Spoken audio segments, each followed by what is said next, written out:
Hello guys, this is Vimar Beauty Salon once again. Leo tumewaletea hairstyle inaitwa Jumbo Twist.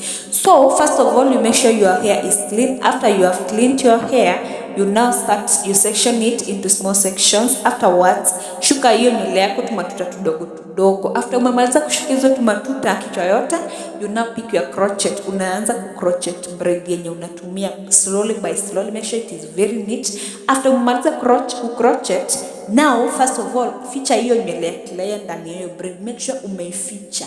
Then after umeificha, now hold that braid firmly. Then now start your twisting. Ukishika hiyo nywele vizuri utapata that braid is very neat.